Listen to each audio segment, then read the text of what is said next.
Coming to you live from the securely locked server room of a 3-letter acronym government organisation, it's this week's Apocalypse. I am your co-host and deputy head of security, Kevin Lenihan. With me as always is John Ferris, head of security. How you doing today, John? I'm the head of security, oh dear. You feel responsible, do you? Yeah. It's all good, apart from these damn hackers. Yeah, I know. A guy in a very, very black suit that looked very expensive came into the room about 15 minutes ago with reading off a piece of paper and just shouted 3 words, "We've been hacked." And then he locked the door and left us in here. And then a little sort of progress bar came up on my screen that just says hacking in progress. And it seemed to be slowly crawling towards 100%. To be honest, I don't know about you, John, but when I applied for this job, I may have exaggerated on my CV my experience with computers and thwarting hackers. Do you know anything about this? It takes me about 20 minutes to open a Word document. Yeah, so you gotta click on it, is the thing. Oh, right. Yeah, no, like sometimes I see it and I just sort of start hitting the screen in the place that it is and shouting open, and that tends to not work. So I'd be really annoyed with these guys if they weren't so rad, though.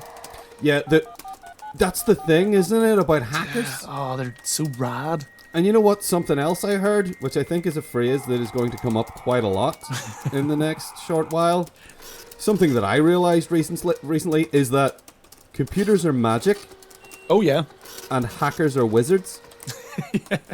Did you know that? Certainly, if you've seen any of these hacker movies, you will appreciate that. Yes, it is just a form of magic, and the way it represents is very much so.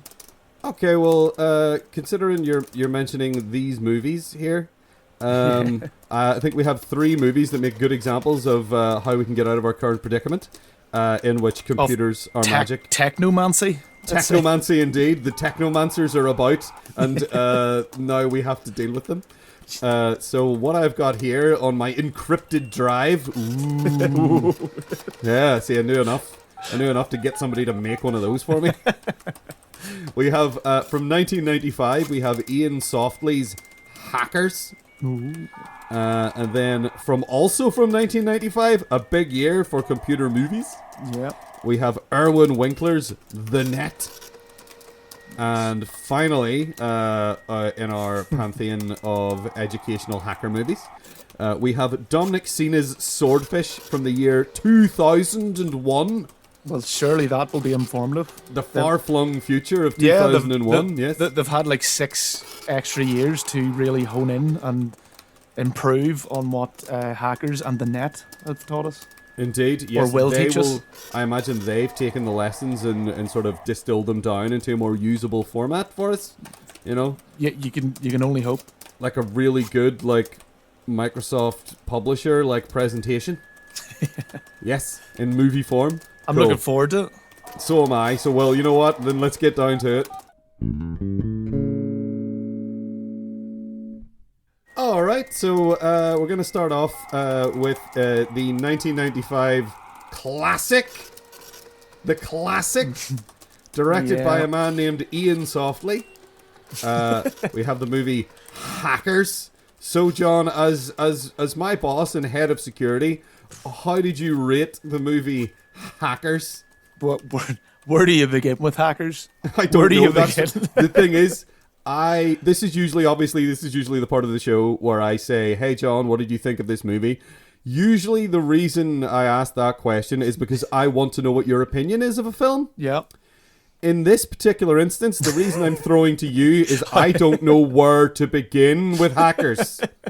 I don't have a clue. How bad is this movie? I don't know where to start with Hackers. I look at Hackers and it's just... I don't know.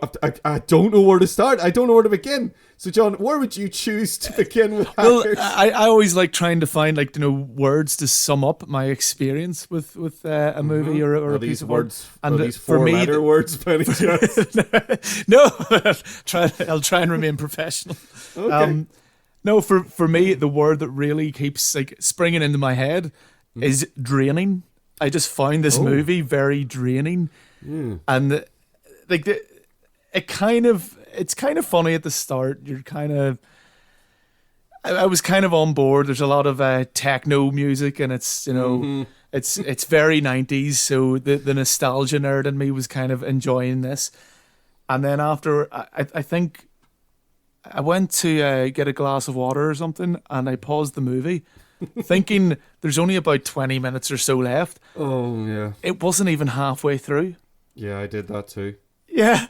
There was a point in this movie where I paused it to get up to do something, and there was 35 minutes left, and I thought to myself, how can there possibly be over a half an hour more of this? Now, I would like to try and find at least to find something positive to say about films. Now, well, I did watch one of those just recently. One of those like hackers, look at hacking in movies. And is where they sit down and be break like, it down. Here's how realistic this is, and this is how we would really do this. Yeah, kind of thing. Okay. And I was kind of shocked that they got to Hackers 1995, and the woman who was kind of doing this review or this breakdown said that this is the reason she became a hacker, and she loves this movie, and this is very, very close to what it's like to be a hacker. And I was kind of sitting there going, she is full of shit. Oh my god.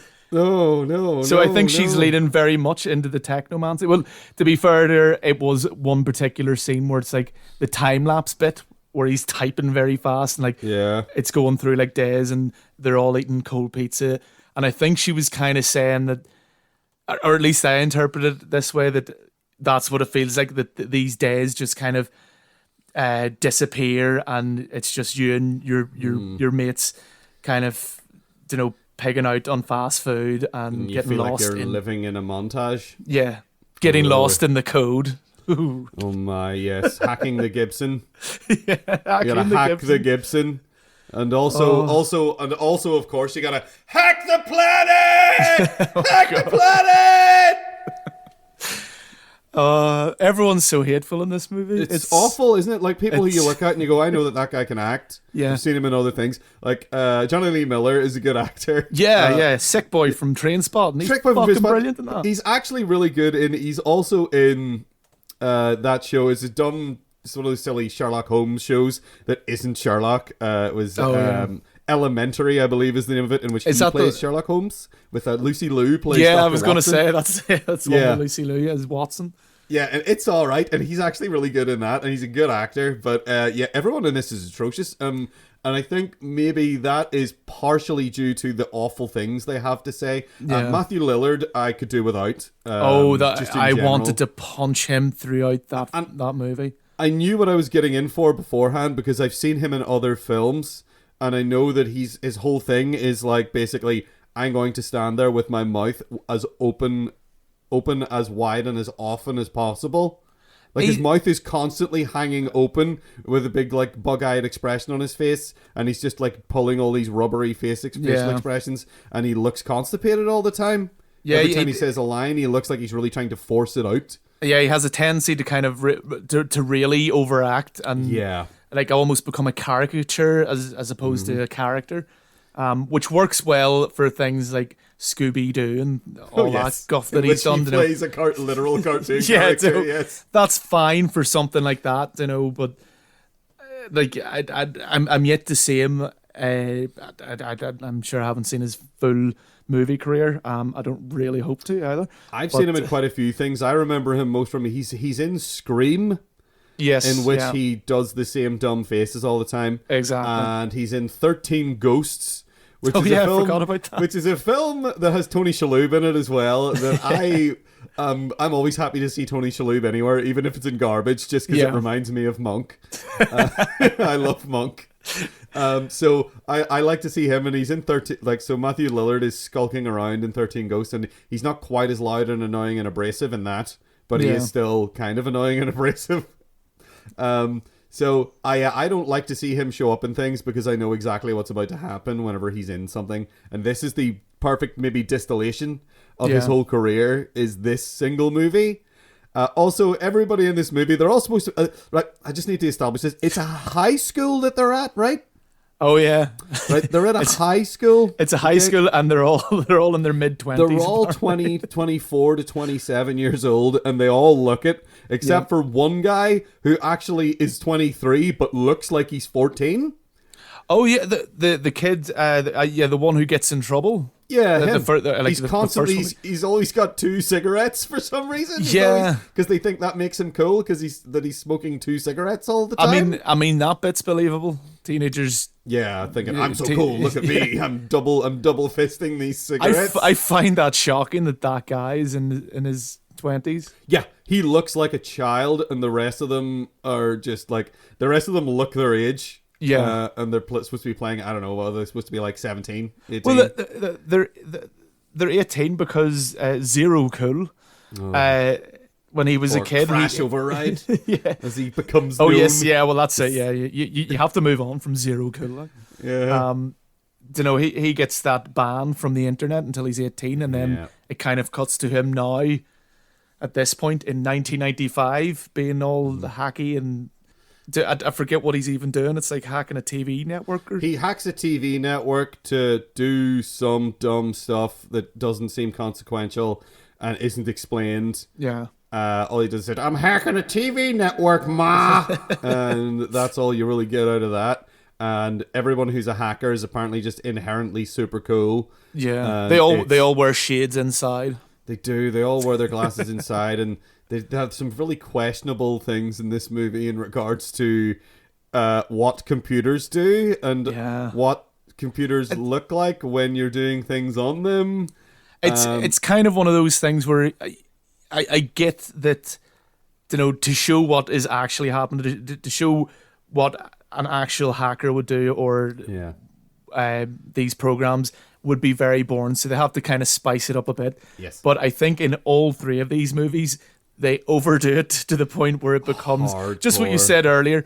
It becomes ridiculous techno magic. It's computers are magic and hackers are wizards. Yeah. They're able to achieve things that I think even now, with the way we're even more integrated with computers in society, you probably couldn't do.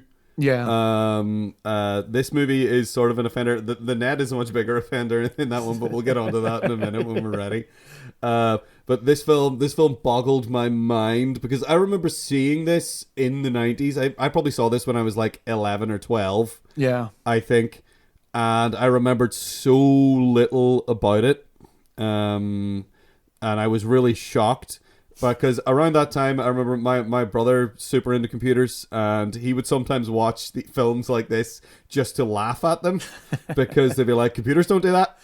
That's not how computers work.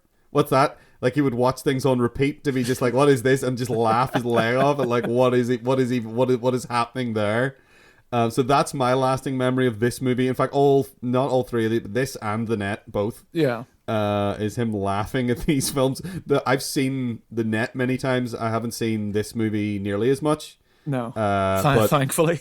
Yeah, but I was boggled by most of this film. I was just looking at it and being like, why is any of this happening? And although I will say, you said you found it draining. Now, I did spend a lot of this movie in, as they say, in wrinkles. I was laughing a lot during the course of this film. Mostly because I was baffled by what was happening and the scene transitions and all right, now we're over here and we're doing this, and like, why are they doing this? Why are they over here? What are these words that they're saying? It's like somebody looked up like a book of computer terms and just put their finger down on random places in the page and said, we're just going to say all these phrases in one sentence. And they kept saying, now I guess it's like the name of the thing, the computer that they're hacking or something, like the Gibson. The Gibson, yeah. They keep talking about hacking the Gibson and overloading the Gibson. And I'm like, is that the computer that it's Fisher Stevens? Is you know, I'm all over the place now. This is why I threw to you, because I don't know where to start with this film. I'll say this, right? So let's get movie critic about it. Okay, let's talk about the performances and just like, so Matthew Lillard, we covered that. Johnny Lee Miller, he's doing his American accent that he hasn't quite nailed down. It feels a little overwrought, but he doesn't falter with it.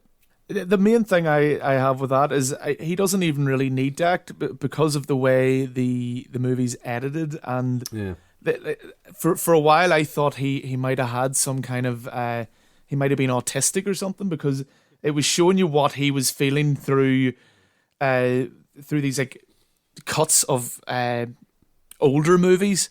So it would have like, you know, he wants revenge, and someone would show you like a load of this, like these angry people like and stuff, and I was like going, is this like to kind of show that he has an inability to express himself, and the only way he can is through this media that he is obsessed with.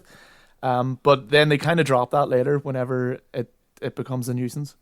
I feel like maybe you might have been wishful thinking, applying a meaning maybe that wasn't actually there.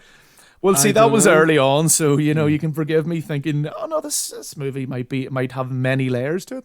It doesn't. It has. It barely has one layer. It has a flimsy. Has a layer. Yeah. So you've got him. He's doing his overwrought performance, and maybe Angelina Jolie just pouts throughout the whole thing. Angelina Jolie just sort of holds her head down slightly, looking up at people and being dour and kind of narky and nasty, and that's her thing. Yeah, and that's it. Like, as much as they try to give her that like bad girl, I hate to say that, but that character, it doesn't really come across like. She's not intimidating in this at all. She's just... No. They try to set her up as like, what's her name? Acid Burn is her hacker name, and that's that whole thing is like, you were on my turf, and it's like, what do you mean turf? What? Yeah. Like it doesn't make sense. The way they talk about these things, it doesn't make sense. They talk about things in a geographical way where that kind of thing doesn't apply. Anyway, so that's bad, right? I will say that I really enjoyed, I really, of all of the performances, I liked Fisher Stevens, I think, the best, because it was, everything about his character was so stupid. And even his name, he plays the Plague. Yeah. He was like, I guess he's the bad guy. He's using the Secret Service to do his evil bidding somehow. And he has like a plan that he's doing things by saying he's trying to make it seem like hackers are tipping over boats with computers. It's ridiculous. This plan is he's going to tip over a bunch of boats with this virus that has a man in it. It's like the Da Vinci thing. It's like that Merovingian man or Merovian man. Or whatever thing, like, which is clearly a video, and I was like, who's the man he got to film this video coming up? But anyway, so his plan is he's going to tip a bunch of boats and blame that on hackers, but then also he's going to use this same thing to steal money, and then he's going to be like, oh look, it's the same virus, it was also the hackers, and blame them so he can get away with it. With your one from The Sopranos. And Goodfellas.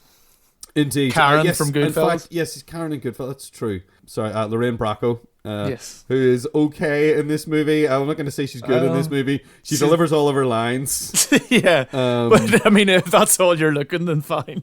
Yeah. She delivers her lines. But Fisher Stevens I find funny because he just seemed like he was a deliberate joke. Yeah, like he's kind of leaning in. Like he's almost going hammy on it.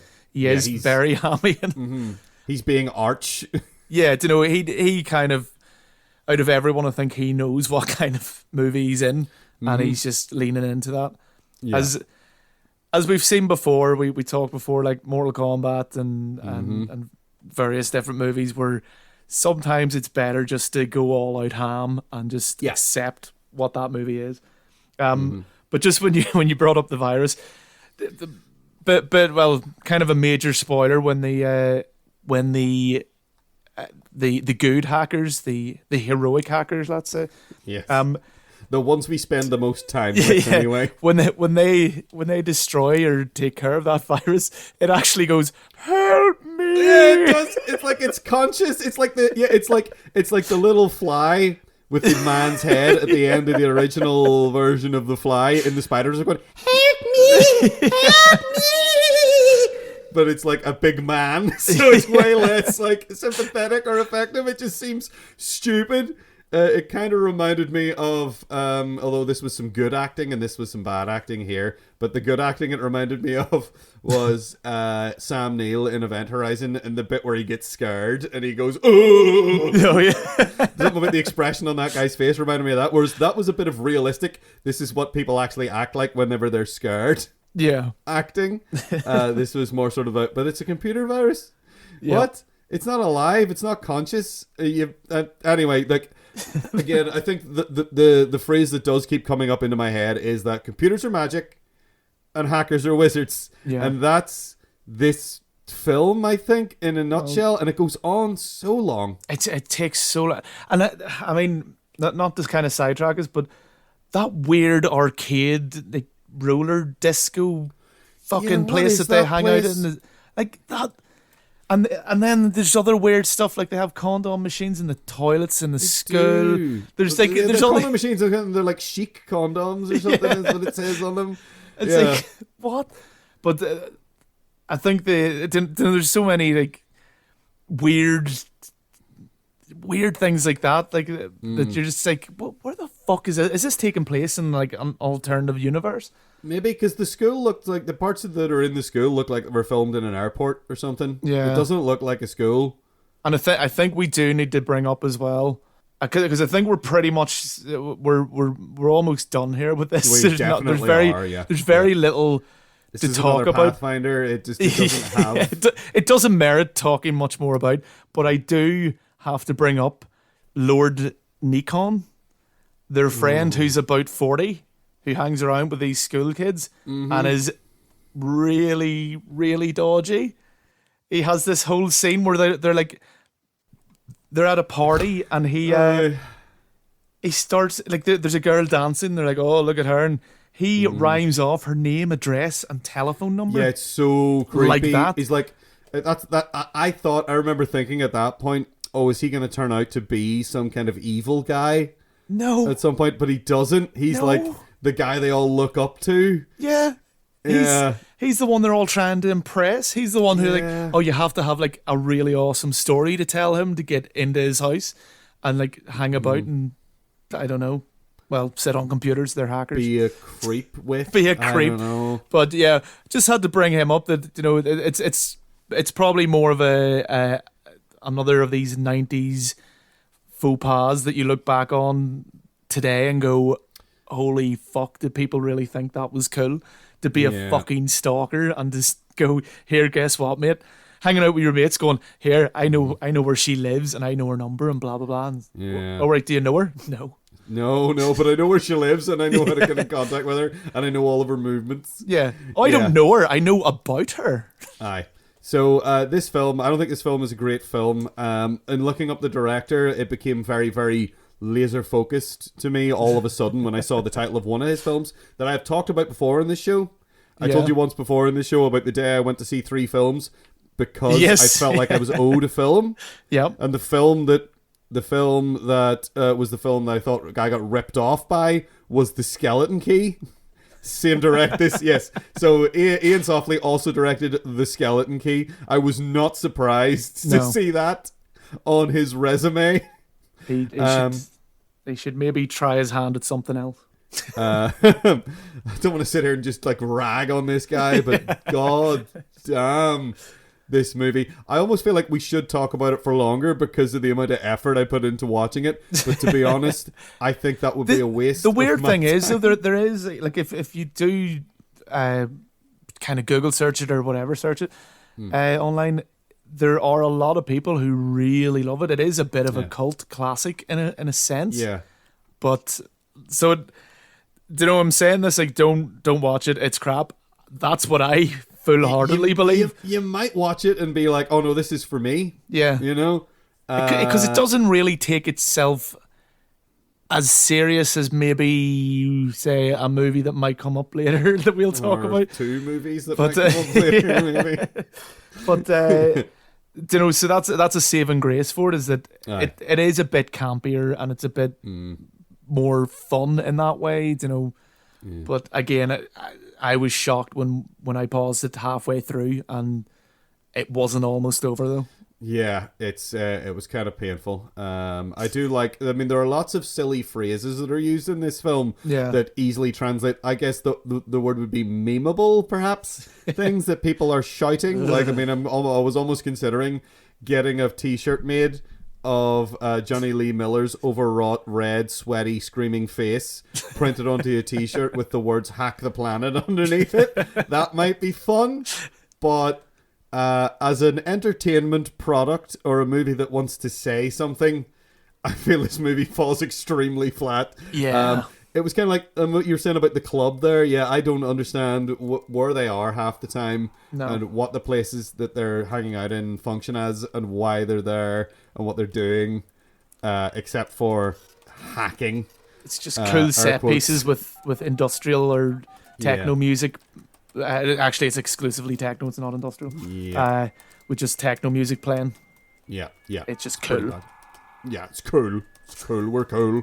Look at my shades and my weird utility clothing that I'm wearing wrong. Yeah, I must be a cool guy. You know what? I think that's my main issue with it. Is it tries to really, really push this idea that this is what is cool, and these people are cool, and like, look, he's got a skateboard and he's inside, like, kind of attitude to it. Might be my favorite thing you've ever said. Look, he's got a skateboard and he's inside. but there was actually a moment like that in my head. But so, you know, I think that's the bit that annoys me the most, is like, try hard kind of is creeping into my head, the word try hard. Yeah. Or words, sorry. Indeed. Yeah, they are constantly telling you that they're cool, which is a problem. It's a big problem whenever you're supposed to be like, if your characters are cool, they should come across that way. You shouldn't have to constantly be told that that's what's happening and that's what these people are.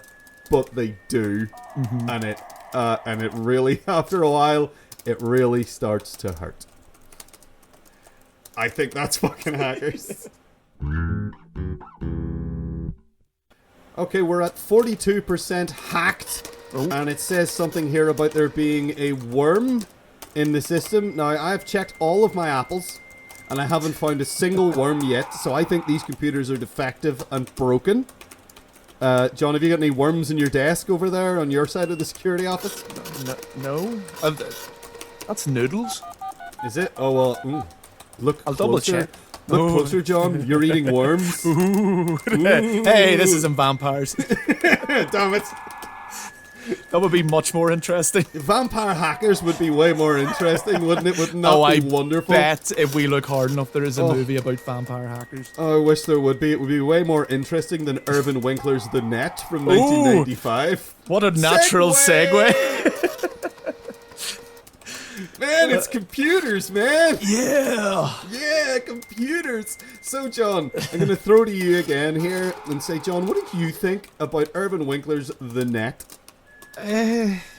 It's just one of those. It's like a dime a dozen movie. It's one of these kind of like action thrillers that just cropped up in the 90s. Where they, you know, the hacking in it is more or less just there as an excuse for something to be chasing Sandra Bullock, or chasing her character. It's not actually about someone chasing Sandra Bullock. Yes, not actual Sandy B. No, leave her alone. I think actually a lot of this movie, I think it owes kind of her likability for it to work. Yeah. Because it is kind of ridiculous, and a lot of it. So, John, would you say that it works? Oh, well done. Because you've just tacitly admitted that this film works. Now, I'm not saying I agree or disagree with you. I'm just asking if that is the substance of what you're trying to communicate right now. Well played. I would say some parts do. Okay. As a thriller, I don't think it makes any sense as a kind of hacker or Basically, all the technology side of stuff is pure nonsense. Yeah, Pure it's kind trouble. of. Would you say it's kind of that computers are magic and hackers are wizards? Yeah, yet again, Yeah. that is what we're going for. And again, this is the hackers and this movie were made in the 90s, and Same year. yeah, and a lot of it is to do with just people not understanding what the internet even was, or computers, I think, or the filmmakers are exploiting the fact yeah, that people are vaguely aware of computers and that there was a thing called the internet that had been around for a few years that they hadn't all gotten in on yet and didn't really know how to use. yeah, And they were like, right, how do we turn this, what they probably saw as a popular fad, yeah. into a money spinning idea for a movie? And like the ridiculousness being that, look at us now. Everyone, like every kid, has a phone in their pocket that is 100 times stronger than this desktop that Angela Bennett is using. And is this brilliant hacker or whatever she is, whatever she classes herself as? Yeah, she's associating with hackers. She seems to be employed by a company in some way. So I guess she's not technically, like, because a hacker to me implies that you're doing something that is breaking rules with computers, whereas it seems to be her job to look at and do the things that she's doing. But she's definitely associating with hackers on her little chat room that is like voice to text, like speech, like text to speech talking at her. And it does the really annoying thing. Again, I know it kind of has to because it's a movie. I know where you're going with this. Yeah. And like everything that you type, you say out loud. Yeah, Like, she says it while she's typing, and literally as soon as she hits enter and it appears on the screen, the other person has an already formulated response that immediately pops up. Like, well, we don't have time to waste. Yeah, we don't have time to waste as cinema goers watching these films, I suppose. So that's a bit annoying, especially I think maybe back then it might have gone over people's heads a little more and been a bit more acceptable.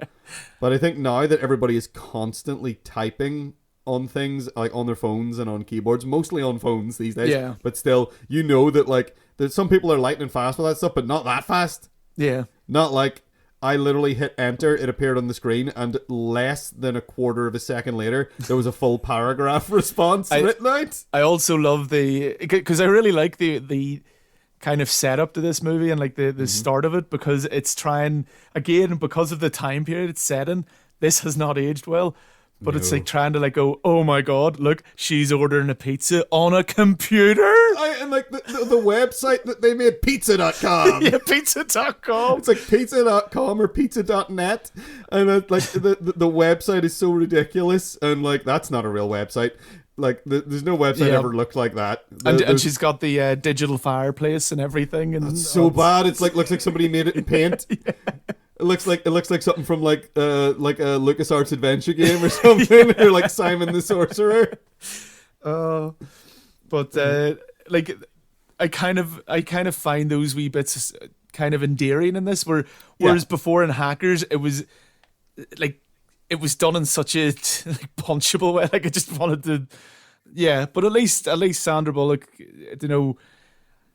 her character seems kind of like just a kind of reclusive nerd, and it's fine, Yeah, I mean, they set that stuff up quite well, because I guess the whole premise is that based around the fact that she doesn't really see people in person ever. Yeah.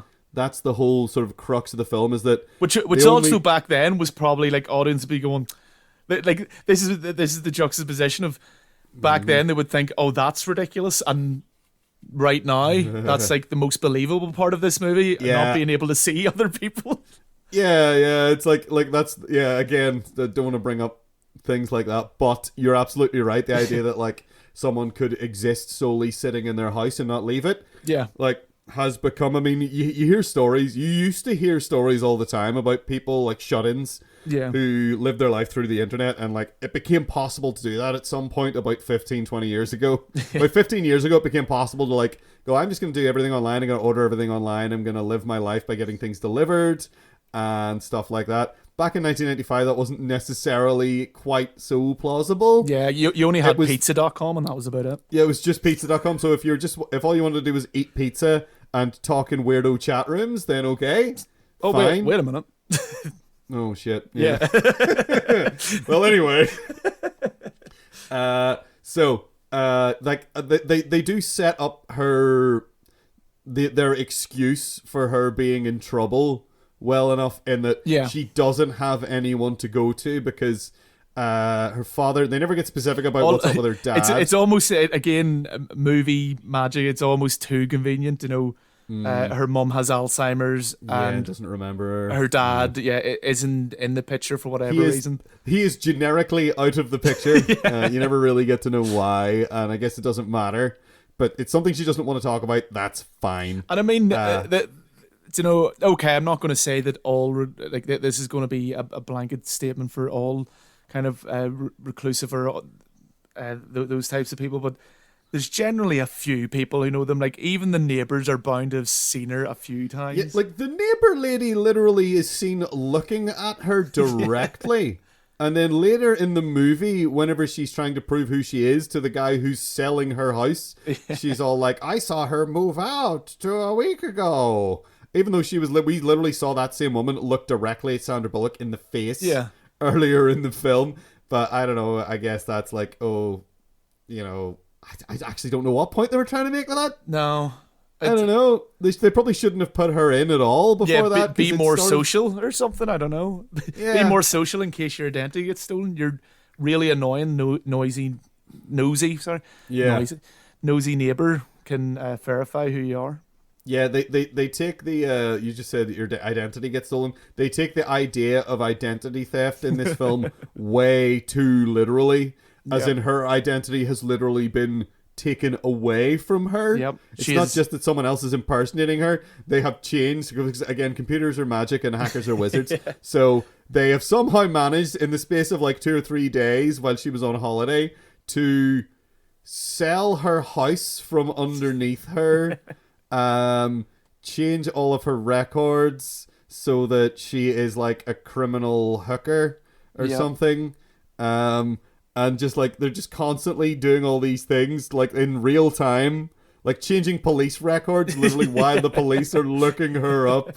And you're like, you couldn't have done that back then that quick. You probably couldn't even get to do that now quickly enough to do that. But again, we're leaning on reality. I think if we take this as a fantasy film, that's the only way to really do it, I suppose. It suddenly becomes way more palatable, and also I think everybody who's in this movie, Jeremy Northam and Sandra Bullock, who play our protagonist antagonist, are actually pretty good. I mean, it's kind of a fun little, like, almost a spy thriller. Without it almost has that the technology side of things almost kind of detracts from the movie as a whole, because it makes all these plot holes and it makes all these ridiculous things. But aside from that, it actually works pretty well. Like that whole scene on the boat, and his whole kind of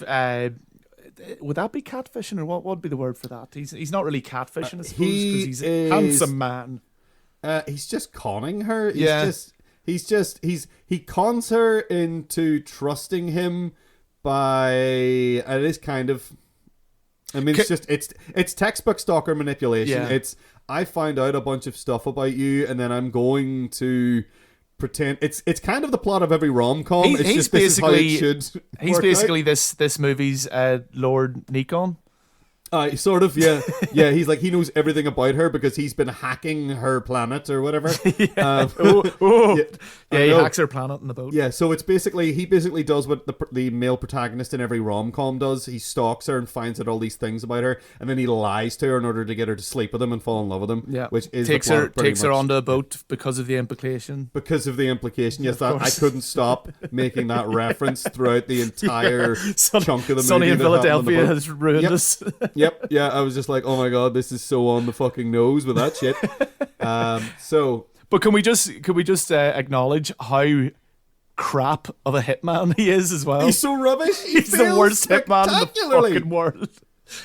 Yeah, he's so bad. He's a again, maybe that's why I like his performance so much, because the character is like, maybe I find him empathetic because he's also a bumbler. Yeah. He bumbles around. If I was a hitman, I would be very much like this man. Yeah, he's like, I'm going to give you my coat that has my gun in it. Yeah. Like, I don't know if he gives it to her. He leaves it sitting there, and then she puts it on to stay warm, and she's like, there's a gun in the pocket. And then they have this weird retroactive justification for her being able to unload a gun by being like, her dad was in the military and she was trained as a young kid on how to handle firearms, which basically is like, you don't really need that much of an excuse to go, well, I know how to push this little button on a thing and have the clip come out. Yeah. You know, but they set it all up like, they could have worked that into nerd characters. I play a lot of video. Like, we literally see her playing Wolfenstein. And okay, it's not the most realistic shooter in the world, but we literally see her play Wolfenstein at the start of the movie.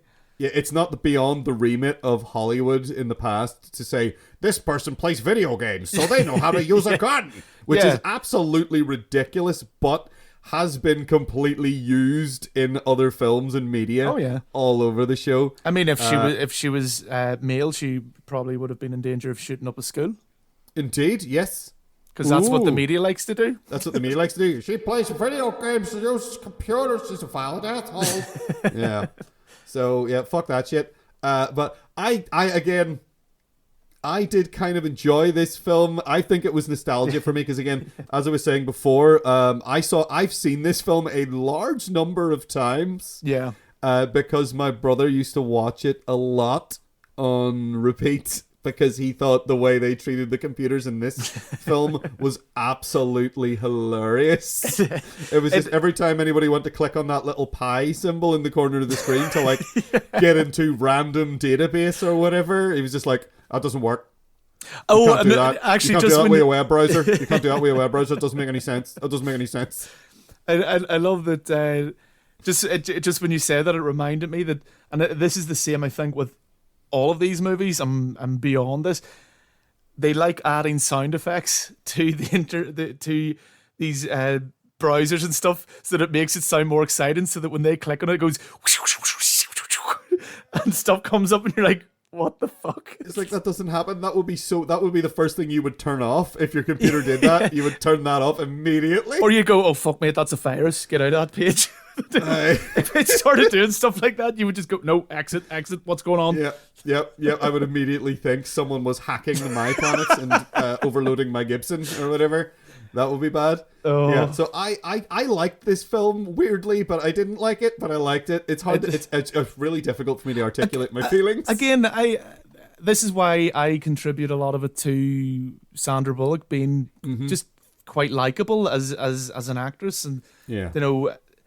Well, at the time, kind of recently, maybe not, but that's a different story for a different time, maybe. But no, like she kind of does carry the movie in a lot of ways. You know, I mean, not the main way is just that she has most of the screen time because it's all about people chasing her.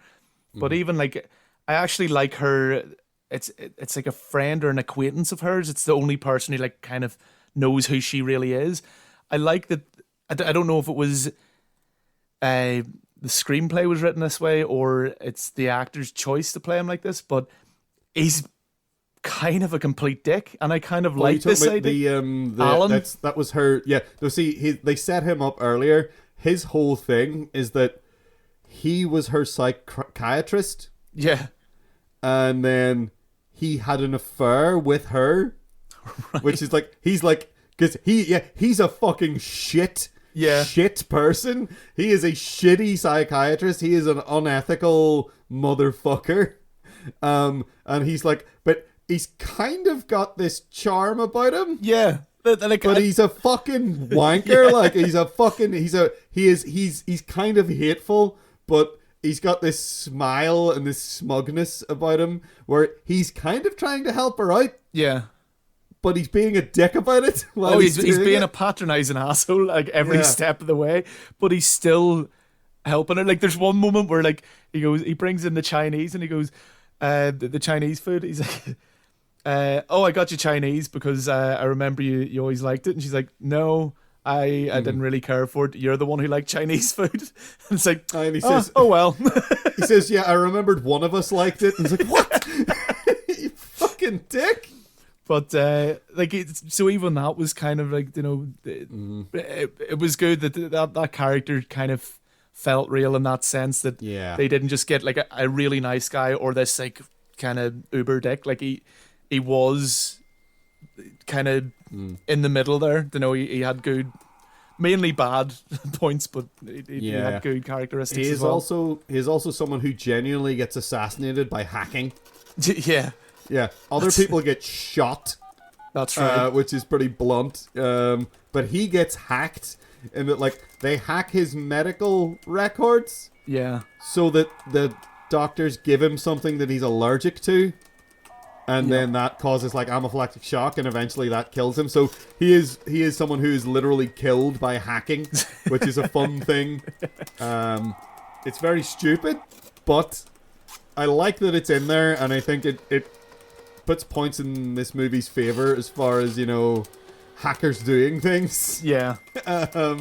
But outside of that, I mean, it is mostly just like this weird little fantasy spy movie thriller, I think, when you boil it down to what it is. And they're just leaning on the fact that they assume their audience doesn't know enough about computers to find the huge gaping holes. And they were probably largely right, to be fair. Yeah, probably.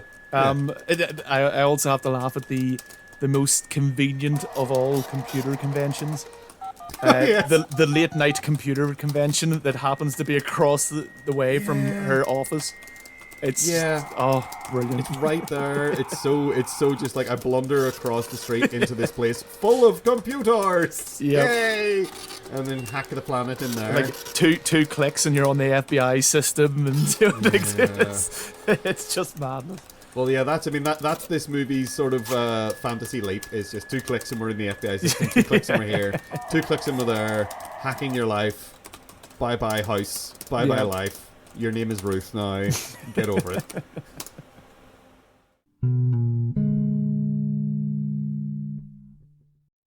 Okay, well, there's a lot of sort of arcing electricity now over these server hubs, and I'm seeing some equations starting to fly out through the seams and fill the air, and a sort of strange, sort of misty fog. And let's see now, hack progress is currently at 97%, but it's sort of, it seems to have stuck in the way of all progress bars everywhere. It gets to 97 and then stops for 10 minutes. Yep. So I think we're probably all right for now. So I think that'll give us just enough time to see what we can learn, or what we've learned, or at least discuss the fantastic, phenomenal film Swordfish from 2001, directed by Dominic Sena, or Sena, possibly. So, John, once again, because I don't know where to start with this film, I'm going to throw to you and say, John, what did you think about the movie Swordfish? Swordfish is... I'm going to do what I did with hackers and try and find a word to sum it up. Is it a 4-letter word? Should be. I'm going to try and be a wee bit clever, but not too clever though, because the word I would use for this movie is forgettable. Because honestly, I have stuff written down in front of me to remind me of what actually happened. Not because it's complicated, not because it's hard to follow and it's really convoluted. It kind of is convoluted, but it's just fucking stupid. And there's so many unnecessary things happen in this movie that, and it's barely about hacking. There is, I mean, it's about a hacker. Yeah, we'll say. Hugh Jackman is our hacker in this movie, and he's recruited by John Travolta. Well, he's recruited by Halle Berry for John Travolta. Yes. And so clumsy. I mean, not to disparage Halle Berry, but her role. I'll disparage away. She's a bad actress who didn't deserve an Oscar. Yeah, well, true. Yeah, but she is in this only as a piece of eye candy. It's very. The role is nothing. It is. At times they try to make her cool. She's she's DA and stuff. They try to do this like whole thing, but they don't do anything with it.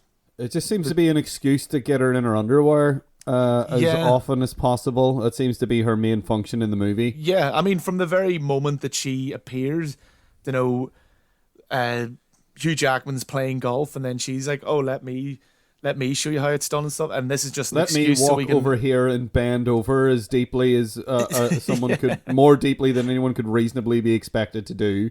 And so Hugh Jackman can be a perv, I guess. The Foley music for the golf is so over the top as well. Yeah. Like when they hit the balls, like whoosh! It's a wee bit. I don't know, for me anyway. Maybe I'm just strange, but it was that noticeable as like it was extremely invasive. Yes, that's a better way to put it. Yeah, the Foley on the golf noises was like, is this a laser space battle that's happening? No, it's supposed to be someone hitting a golf ball very hard. And they also do the very what I would say is very amateurish of.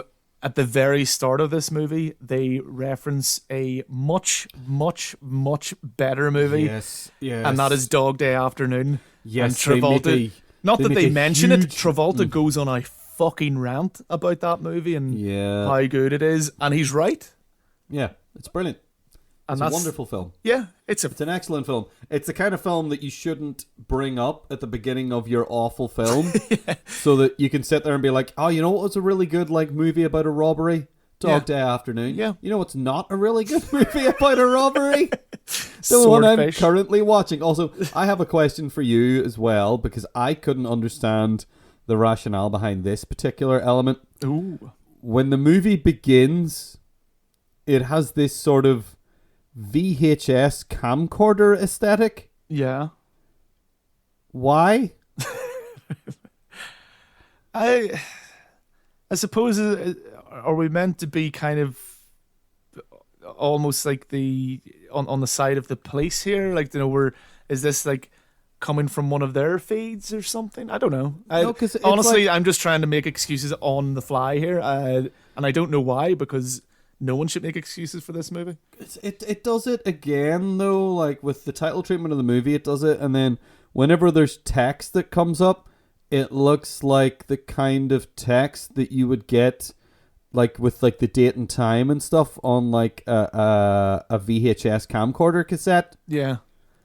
And there's no reference in this movie at all that I can see to video cassettes or VHS or camcorders or recording equipment of any kind, really. No. And it seemed to be this weird aesthetic that they had chosen for just because they just wanted to use it. Yeah.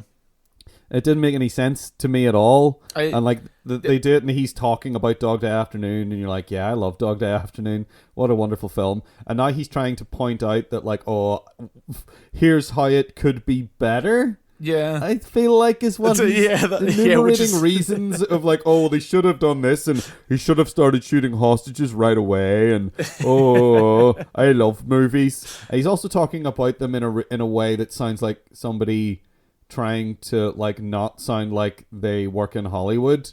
Yeah, writing about it, and I don't know. It just well, all the dialogue in this movie is absolutely atrocious, but that bit in particular stuck out to me as problematic. And that's very bad if that's how you open your movie. Yeah, that's the beginning of the movie, and you're like, this sounds like someone who's talking about movies clumsily. Yeah. Which I know we're talking about movies here. I feel as though we're not. I feel as though we're articulating ourselves in a much better way than he is. Talking about movies clumsily. Let me tell you something about that. We're experts in that field. Thank you very much. Clumsy movies. Oh, I'm there. So I didn't understand any of that, what was going on at the beginning, and then it's sort of an in media res thing, it's like something that Tarantino was very fond of like here's a little bit from a different chronological point. Here's a bit that's going to maybe come back later in the film. Yeah. But the thing is, that whole bit for me, I felt like that didn't feel like that's what was happening there. No. Until later when it actually did happen. And then I was like, wait a minute. Oh, right. This was the start. And then I felt like, this is silly, but I almost felt lied to. Yeah. I felt like, wait a minute. I feel like they lied to me. Because I was watching the whole movie with the idea that had already happened and Don Cheadle had already had his troubles. But I guess I probably should have sussed it out because huge jacked man was running about the place. Yeah, and he was quite lost the whole movie. Yeah. He's just kind of being guided to areas and told to do stuff. Yeah, vague things and like just weird stuff like, here is a blowjob, hack this. Yeah. That was that bit I find incredibly jarring. Incredibly jarring. Here's a blowjob and a gun to your head, hack this. Yeah. You left out the gun bit, which I think, you know... There's a gun to his head at the same time. They're giving him very mixed signals here. They are indeed. Oh my. But, again, I would say it's suffering the same elements as Hackers, albeit in a kind of different, more 2000 cool way. A post-Matrix Yeah, way. you know, they're trying this, like, they're edgy and... Where Hackers was try hard, this is maybe edgelordy. In a way, like trying to be dismissive Yeah. and cool, as opposed to Hackers is all about being enthusiastically cool. Yeah. Whereas this movie's all about being like, because that's Hugh Jackman's character in this, and like Hugh Jackman can act. Yes, he can. Logan was incredible. Yeah, he's brilliant. Oh, he's brilliant. Logan, and in the Prestige, he's good in that too. Prestige is great. He's an accomplished actor who also does action movies well. I guess you say he's an action movie guy who can be relied on to act and be legit. Yeah, he can kind of put his hand to most things, at least what I've seen of him. But in this, he's just again probably largely due to the terrible script, but he's just a snarky dick. He's a snarky dick, but he cares about his daughter. Oh, and all those scenes are a drag. Yeah, all those kids' lines are excruciating. It's one of those like this kid is. It's one of those this kid's talking like an adult. Yep. Things. This kid is like way too empathetic to the adults around her and understands the problems that the adults have and is talking and dresses like friggin' Joni Mitchell as well. She's dressed like Joni Mitchell, which I don't know if that was like addressed at any point. No, she's just a big 70s music fan. I guess so, yeah. And her mum is like, they have this weird, unnecessary sort of backstory with the mother is like a porn star. Yeah. Or her boyfriend runs a porn company that makes porn films. And is she in them or not? I don't know. But she's in the movie for about 15 seconds total, I would say. Yeah. Before being disposed of. Was it Drea de Matteo? She was in The Sopranos as well, actually. Oh. Yes. Much like in Hackers, we had a Sopranos alumni. We also have Sopranos alumni in this. She played... I can't remember the name of the character. I think her name was Andrea in The Sopranos. Yeah. She was like a really consistent, because she was in almost the entire thing. She was the girlfriend / wife of one of the main guys of Tony's nephew in it. Yeah. She was pretty. Like I think she's in the very first episode. Yep, she's in almost every episode. I think I don't want to give spoilers for The Sopranos here, because everybody should watch The Sopranos because it was brilliant.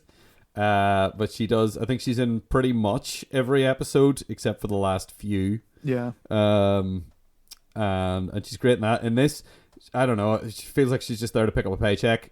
Be like, I'll FaceTime in your movie. Hello, I'm here. By the way, I was in The Sopranos, and now I'm dead. Yay! Yeah.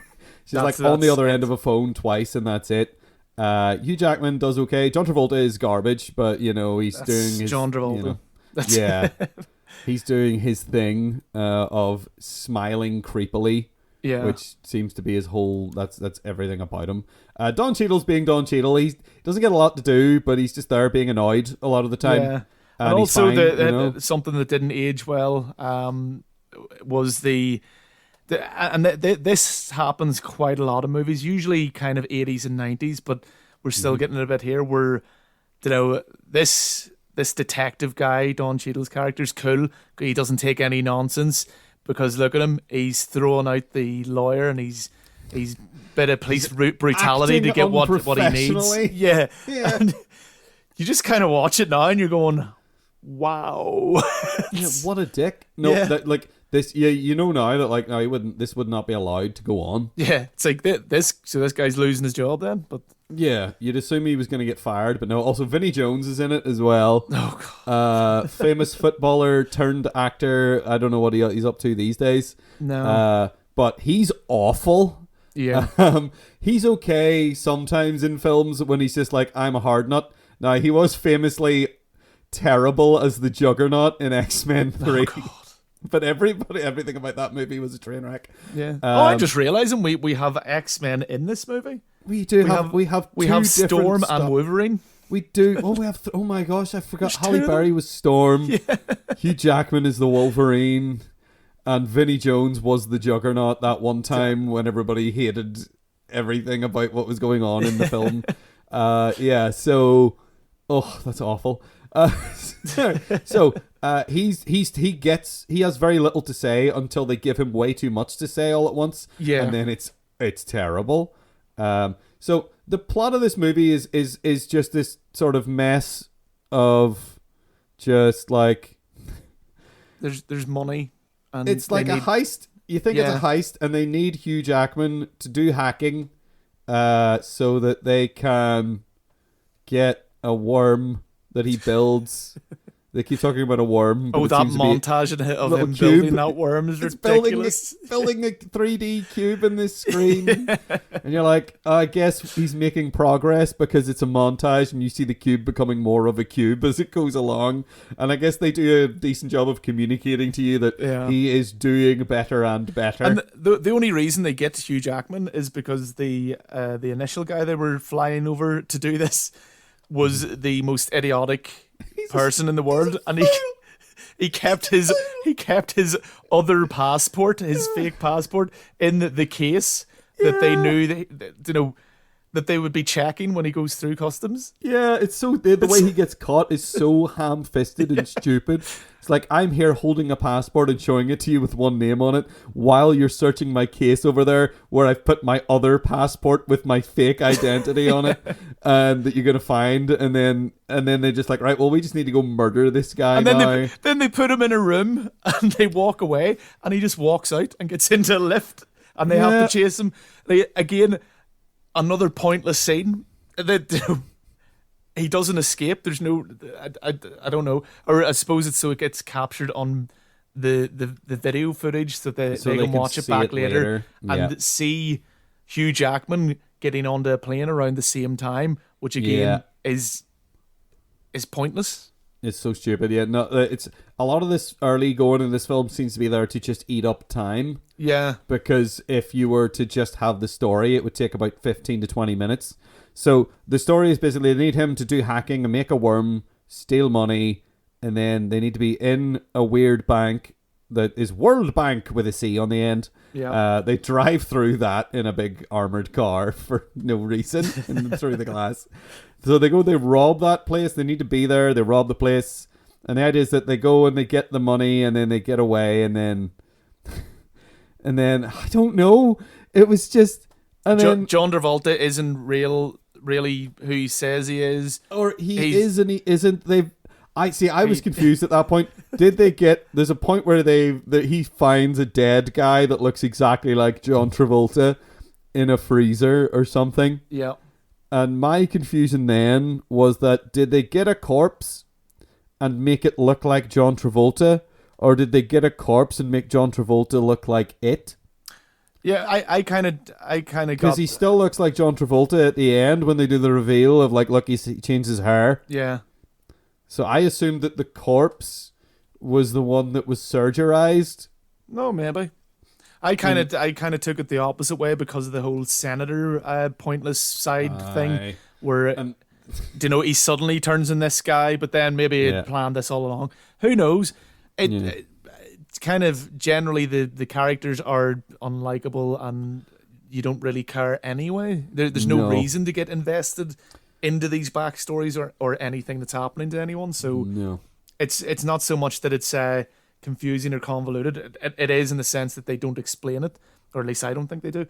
But it's also, you don't care enough to really properly dig into it or to think about it beyond like that superficial level of I wonder, is he this or that?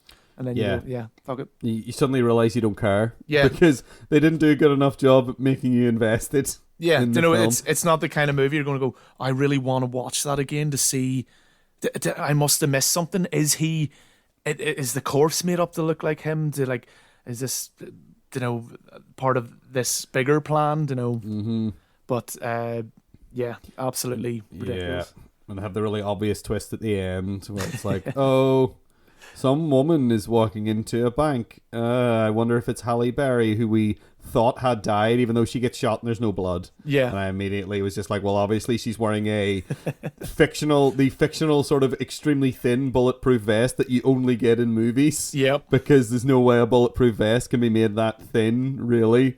That must be under her clothes. So obviously it's her. And then you get the reveal of the chubby John Travolta looking around going, look at me, I've got different hair and no terrible soul patch. So I'm a completely different person as far as people will know. And they ride off into the sunset on a boat. And then you look at the screen and you go, why did I just watch this? Yep.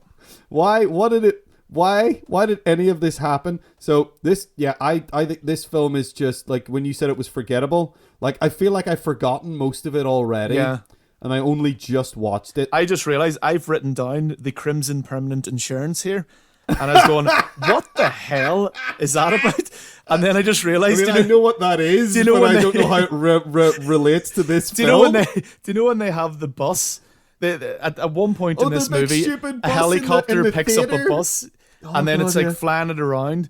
And they're flying through the city, and there's a guy in one of the office buildings who looks really shocked because he's seeing a bus flying towards the window. And it reminded me of if anyone's seen The Meaning of Life, Monty Python's The Meaning of Life, there's a wee kind of featurette, would you call it? Terry Gilliam directed short film is what it is. Called The Crimson Permanent Insurance.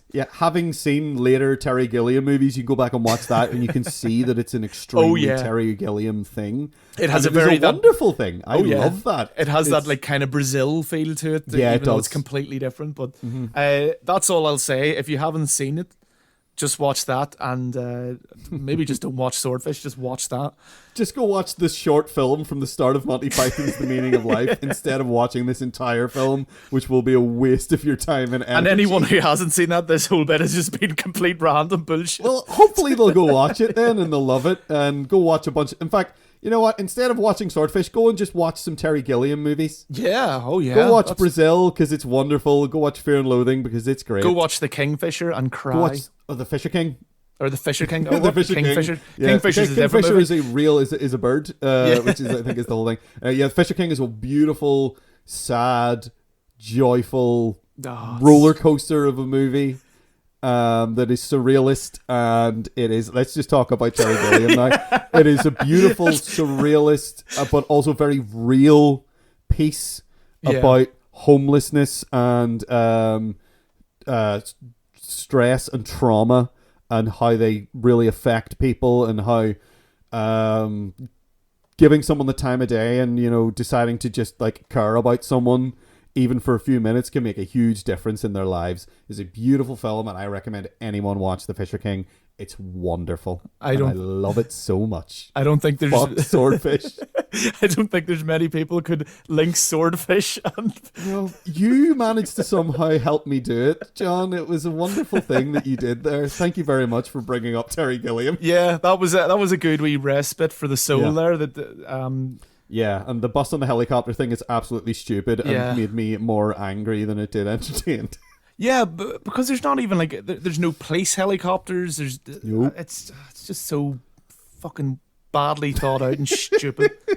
This whole thing is there's like this random, like before even this, there's like a mad hyperbolic car chase sequence in which it just seems like it was put in for John Travolta to like, you know, he wanted to like be really cool shooty guy and shoot all these cars, and it's so bad looking, and John Travolta is not a great fucking actor to begin with, but he's also not great to have in an action thing.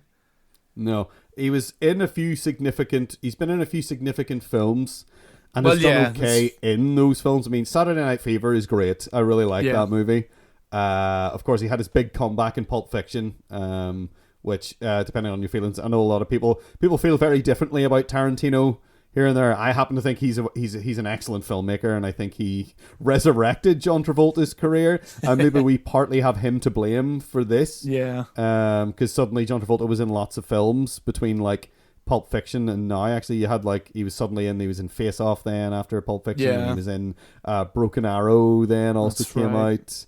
A bunch of other films, and then this in 2001, and I do kind of like Broken Arrow and Face Off. I like Face Off a lot, actually, but it's not because of John Travolta. There's someone else in that movie who makes that movie as good as it is. They kind of he's good when he's used right, but he's a creepy dude. Like I guess he's kind of. Do you think is he playing a creep in this movie, or does he just seem like a creep because that's the way he's playing it? Oh, I know that's a confusingly asked question. That's a very philosophical question, which I don't think I think I would need to have a good long think about that. Do you think he was written as a creep? Is really what I'm thinking, or do you think that's just John Travolta just made it happen that way? Apparently, they did approach him something like 7 or 8 times to play this role until he accepted. So maybe they wrote the role for him. Maybe the role wasn't creepy enough, and then they reread it. Yeah, he's really creepy now. He's like, well, maybe if you rewrite this scene so that we force the guy to get a blowjob while we have a gun to his head, then I'll do your movie. Are you serious, John? John, are you serious? Do I look like I'm joking? I don't know. It's hard to tell. Yeah, it's hard to tell. It's hard to tell, mate. Yeah, so I would not recommend Swordfish to anybody, really. I don't know who this movie is for. I don't think this passed the time. This is another one of those movies where it got paused at a certain point. Yeah. So I could get up and do something, and then I was like, oh my god, there's almost an hour of this left. How could that be? And just to link it back with the net, it's one of those ones. It's like it's more of a thriller than like the technical side of the hacking and stuff. Just seems to be kind of shoehorned in a bit, much like the net, but. In this, it doesn't work as like. No, I'm not saying the net worked so much, but it doesn't seem to work as well as the net kind of thriller did. The thriller side of things. Like, just as you said, you pause it and you go, "Oh my god, I still have half this movie left." Yeah. Whereas at least the net is kind of enjoyable enough that you can kind of. I think the net is decently paced. Yeah. Somewhat, whereas I think this movie. Isn't at all. It doesn't have any pacing going on. There's no real characters to like. I'll reiterate. I like Hugh Jackman. I've seen a lot of movies that he has carried or he has been phenomenal in. This is not one of them. No. He does okay, but again, I think it's more of a script thing or more of a direction thing that. Yeah. You can't really get behind him. Halle Berry is an on character. John Travolta is just. Being weird, and that's about it. That's all you're getting. Yeah, there's not a lot to hold on to narratively. No. In this film at all, I don't think. And ultimately, it doesn't serve as an interesting story. It doesn't really serve as a fun action movie. It doesn't really, and it doesn't serve as like a fun techno like. It's not like dazzling me with the technology either. No. So yeah, I think this movie is just which I think it probably actually was, just a big flop.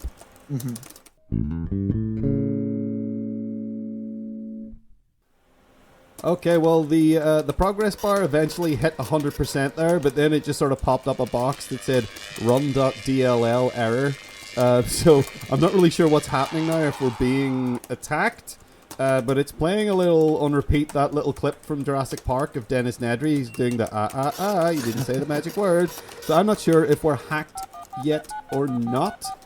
I'm not really sure how to tell, to be honest. Everything seems normal. But seeing as it doesn't seem too urgent now, I guess we could better figure out then, John, of these three movies, which one did you think was the best, and why is it the net? Well, I was going to say Jurassic Park because you brought that up there. Oh no, Jurassic Park is actually a much better hacker movie than any of these movies. If we take Dennis Nedry as our protagonist, that's it. Yeah, it's a completely different movie, and it's got fucking dinosaurs too. It's a win-win. Yeah.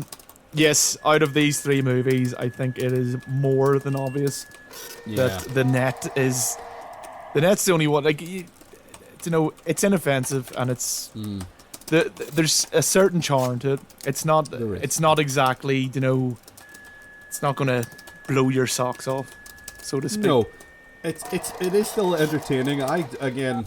It's hard for me to separate the nostalgia feeling from whether or not I liked it, but I did spend a lot of this movie amused. Yeah. By anytime they were doing anything with computers, it is just really funny. And I think overall the performances are well done. Me too. I don't think there's anything particularly bad. I mean, the other two movies, you can absolutely say, like, just either over-exaggerated horrible performances, like in Hackers. Matthew Lillard is just like, I mean, I can't. After a while, he grates so heavily, so quickly. He's unlikable from the very first moment you meet him, and then it just, as you say, it just grates on you after a while. Yeah, and the characters are unlikable, I think, in Hackers. Yeah. I find them to be all sort of poisonous in a way. They're all sort of like, they're just these shitty stereotypes. And also, but they've got this, they've tried to put this sort of sheen of, oh, look how cool these people are. Yeah. And I think that is crystallized, as you say, in Lord Nikon himself, who is just a fucking creep. Mm-hmm. Like, and this guy has played a creep in another movie in which it was the appropriate thing. He was Tintin in, not that Tintin. He was a character named Tintin in The Crow. He's the guy with the knives. Yeah, I know. I recognize him from somewhere. Yeah, he's that guy, and he's great in that because he's supposed to be a creep. Yeah. And then you're supposed to be happy when he meets his nasty end, and you are. That's, again, well, I'm not going to go off talking about The Crow. I feel like I want to talk about every other movie but these three movies when we're talking about these films. The Crow's pretty good. Yeah. We've already went off on one about Terry Gilliam. We're not allowed to talk about other movies here. We're only allowed to talk about these three movies and Terry Gilliam. So Brazil is the best hacker movie. 12 Monkeys is about computers at some point, I think. It's not the focal point. Anyway, Hackers is just like, I feel like Hackers is constantly shoving itself in my face. Yeah. With like, even the way it's edited are. as well. Like, and I mean, it could just be, the net is the net is kind of almost more what way would you put it? But a kind of standard, like of a movie standard, so to speak. Yeah. It's a thriller thing. Spy thriller. It just happens. It's a spy thriller without a spy. Yeah. It just happens to have the technology side kind of really shoehorned in. Can't stress that. You could have had this be about. You could have had this MacGuffin of the computer program that she has be literally anything else. Yeah. And you could shake out a very similar story structure or plot. Yeah. To this movie, but it works because Sandra Bullock is quite likable in it. And her character isn't this like cool edgelordy or try-hardy type. She just does this job with computers, and it's actually kind of weird you know, all these other ones are showing, you know, these people who deal with computers are all like on the fringe of society and stuff. She doesn't really seem like it. Seems fairly well adjusted. It's just a job, which is probably the most realistic depiction out of all of them. Yeah, I work from home. She's just someone who works from home, really, ultimately. And she can work from home because of computers. Much like people today have been working from home because of computers. This is her in 1995 doing that same thing. And then it's like, oh, I'm being chased around, and it's sort of it is just that let's go around the world sort of. Yeah. Mostly, I mean, it's mostly in, I think it's Cancun they go to. I think she's in and then back again. Yeah. And then she's mostly running around LA, it seems, as far as I can tell. But, you know, it's a wee chase. It's fun. Oh, they're going to catch her. Oh, they're not going to catch her. Oh, look. And it's got that whole, like, you know, corrupt government lie thing going on. That, you know, it's always fun. Yeah, it's always fun because it's so horribly believable. Because it's so real. Yeah, so it has... Okay. Anyway, but in a fun way. Yay! So it has a fun element to it where you're like, oh, Sandy B, you're going to be alright. Don't worry, you're going to evade these people. Oh, look, they hacked your net and now you're a criminal and the police are after you. Wow. Whereas Hackers is like, no one's likable. Swordfish is an unfathomable mess that I don't think really bears thinking about. So if we're going to put one of these movies begrudgingly in our hearts, I think it's definitely going to have to be The Net, because I don't want the other two anywhere near me. Well done, Sandra. You saved this movie. Well done. You literally saved this film, Sandra. Well done. I feel like we're just putting Sandra Bullock into our hearts, really.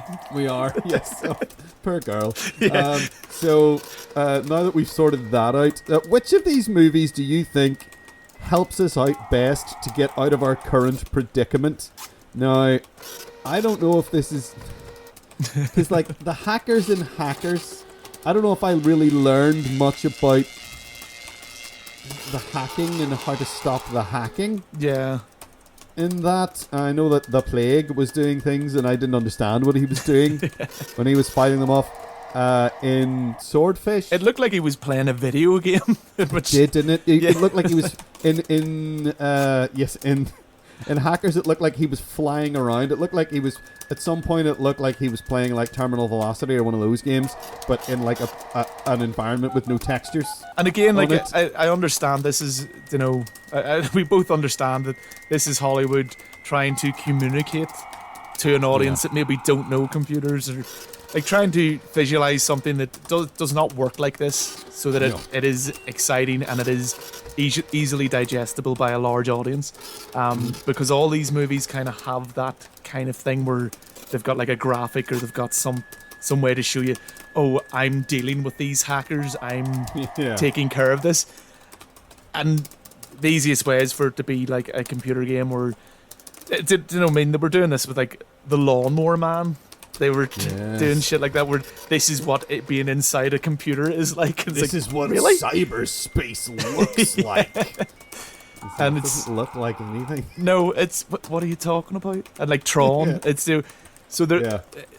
But I think Tron is to blame, maybe, for this idea germinating in the first place. About the idea that like inside a computer could be interpreted as these physical shapes and environments. When really that is absolutely not the case at all. It's literally it's mostly straight lines and forks, basically, is how you would really do it. But that's boring for Hollywood. Yeah, so, and I mean, it can kind of be interesting if you take this abstract idea and do this. Not in this case, however. So like I understand that, but even what they choose to do with Hackers, and the other two aren't as bad with it, but they still do suffer from it. But it seems like weird choices. It just seems like really badly thought out ideas of showing that this is how he's going on the cyberspace and stuff. And they arrive at a couple of phrases, like they just keep talking about hacking the Gibson and overloading the Gibson. And, you know, of course, the best one ever, which is, of course, hack the planet! Which is just, you know, I'm just going to be shouting that for years to come. Oh, the memes. Yeah. Swordfish, I think, I mean, there are hackers in Swordfish. Yeah. But the hacking is sort of incidental, Yeah, really, to the whole thing. I mean, at the end, to deal with his problem, he shoots it with a rocket launcher. Yes, he just blows it out of the sky with a rocket launcher, which is not an option that we can avail of. Fuck this keyboard, I grab a rocket launcher. Yeah. Also, in these, something I noticed about all of these movies, like well, Sandra Bullock does a bit in the net, but nobody's ever using a mouse. Yeah. Oh no. It's a lot of visual interfaces, but they're mostly using like the Plague in in Hackers is using this weird keyboard that's just a bunch of circular lights. Yeah. Not like they're not marked. He's just tapping things like that and going, yeah, and like, oh, look at me, move my thumb and then my forefinger over here, and now I've done something cool. Yeah. They don't have cursors or nope, even proper interfaces at all. Even though it's like a visual interface of some kind, it seems like they're kind of trying to do like a silly futuristic version of like the Unix interface, which is the one that, if you'll remember from in Jurassic Park, when the little girl is using the computer, and it's like, oh, this is a Unix system, and it's this weird thing where it's like all these squares and folders, and it's sort of three-dimensional. Yeah. Like, that was a real operating system. Whenever I saw that when I was like, say, 15 or so, later, after I'd seen Jurassic Park as a kid, I saw it later, I was like, oh, that's ridiculous. And then I was shocked to find that that was a real interface. Well, it shows you what we know. That maybe Hackers is as close as you can get to real hacking. Maybe. We'll never know. But I think I like Sandra Bullock's method of running the fuck away from the hackers. Yeah. You know? And it definitely seems like the best. I mean, for the hacker solution, we would need to know a lot of hackers and get them all grouped together, and we all deal with this problem together.